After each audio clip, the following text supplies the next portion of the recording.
Check engine light and the dreaded P0420 code after you misplace your secondary catalytic converters. You just want that code gone and cheap. Watch on.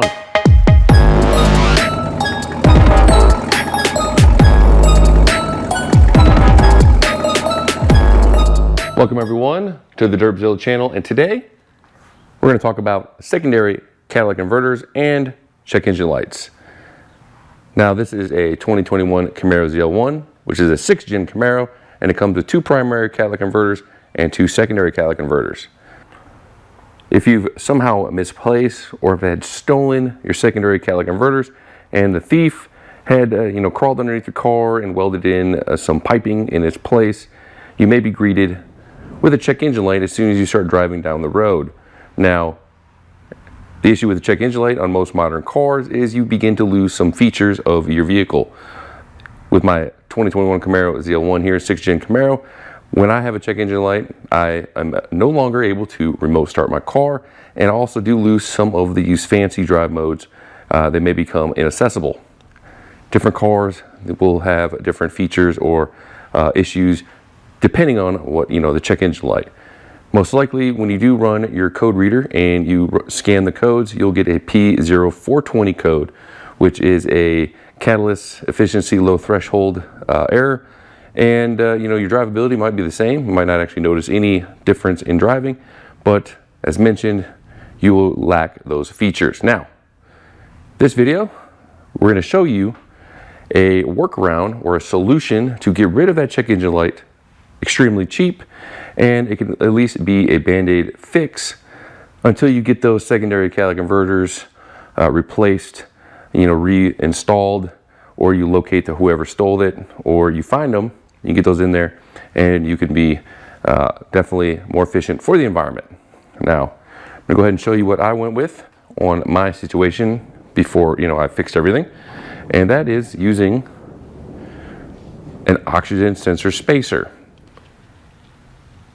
Here are the O2 sensor spacers that I went with. These are from AliExpress, and they have a number of different variations, and I actually picked up 2, one being a 90 degree, which is a 2-piece unit, and you actually can thread this piece into the exhaust pipe, use this nut here to tighten it against the exhaust.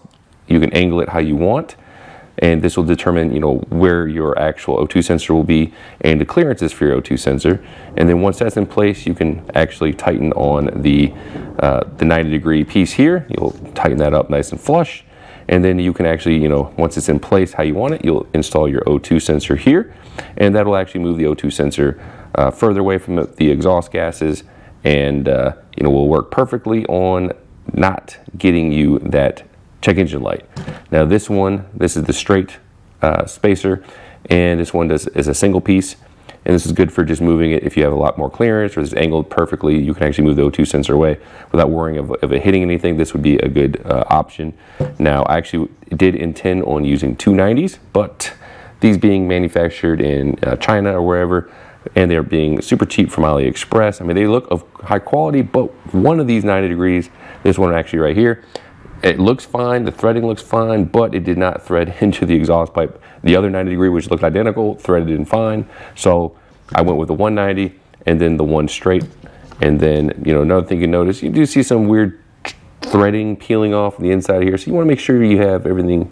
You really want to order some extras of each. I'll have the link in the description for these, just in case you have some manufacturing defects or anything like that. So we're going to go ahead and get underneath the car, and I'll show you exactly how you can install these. Now, of course, if you have a different car other than a 6th gen Camaro like mine, you might want a different, you might not want the 90, you might want a 45, you might want 2 straight, whatever. The overall concept is the same, but exactly where you're going to install them, because it depends on where your O2 sensors are, will differ. But the usage and the overall functionality should be the same. Under the car, had to unplug these rear O2 sensors. Otherwise, when you're loosening it up, it's just gonna freaking twist the heck out of your cable. These are kind of a pain to actually unplug. They're in awkward spots. So you can see one of the plugs is up here. And if you look at the plugs, they have a little, pretty much a little tab that you push up to unlock it, and then you can just squeeze it with your finger to remove the actual plug from the harness. So I did both of them, and as you can see here, this is where I was leaking, I believe, before. I don't think it's leaking anymore, because this is where I think it was. I rotated this around. I don't see any fresh soot coming from this little scap here, and then this doesn't look like very much. Maybe my last spot is leaking a little bit. I'm gonna maybe try to adjust this clamp a little bit more.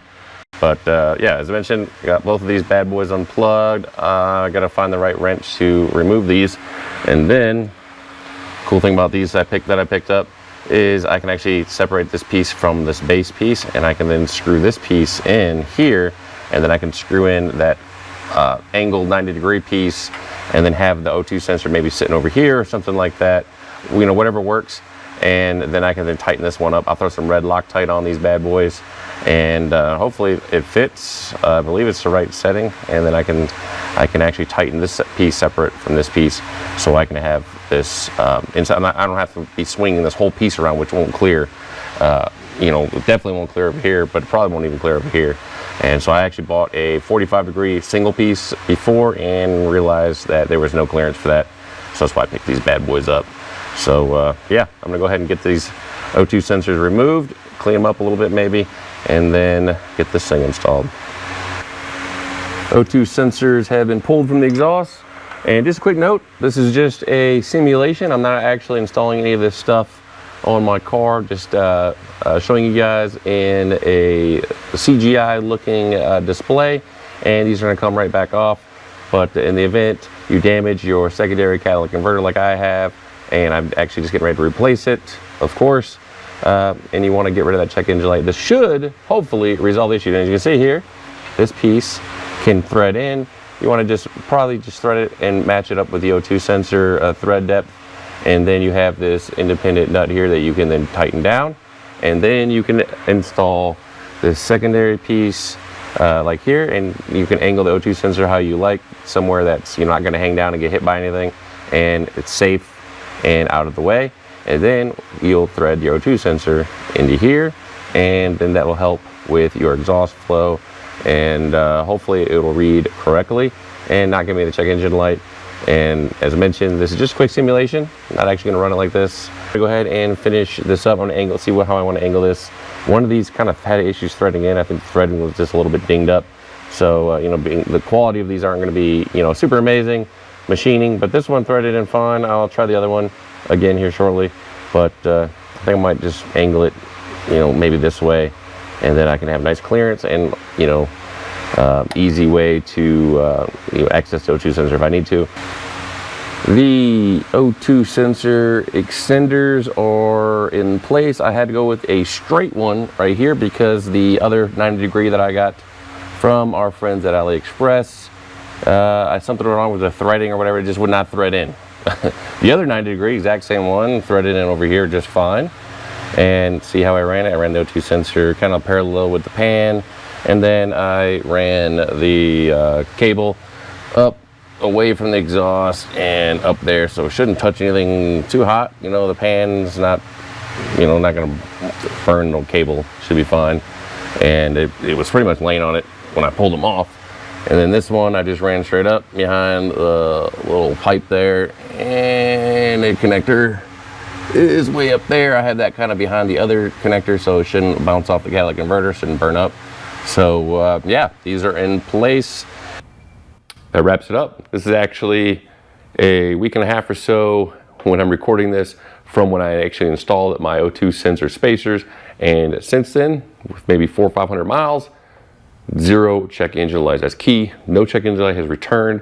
I did have to unplug my battery after I installed everything, let it sit for about 30 minutes, hooked it back up, made sure the codes were all cleared, drove it around, let the ECU relearn everything, and the check engine light still has not returned.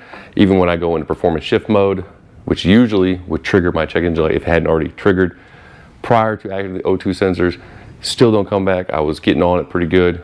No check engine light. I can remote start my car once again. It's been like a year, haven't remote started it. So if you're an automatic peasant such as myself, you have your remote start functionality returned. Everything is going to good. Secondary cats still being located. So so I can get those bad boys back on there. But yeah, everything's working great. That pretty much sums it up. So mostly the footage that I use for the actual install is from my prior video where I did my oil change, catch can, emptying of my catch can, the O2 sensor spacer install, and my rear tire patching. So if you watch that previous video, you'll notice that footage is the same. I wanted to put this all into a single video focusing specifically on the O2 sensor spacers, and to make it a little bit more concise and not kind of all over the place like the previous video. As always, feel free to subscribe to the channel, hit the little bell for notifications. I'm going to try getting these videos out a little bit more. It's been super hot, 100 plus every single day, so my motivation's been kind of low.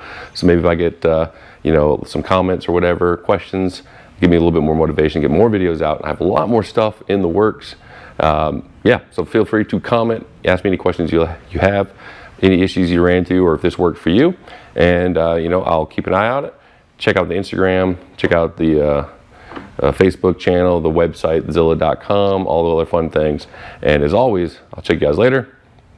Peace.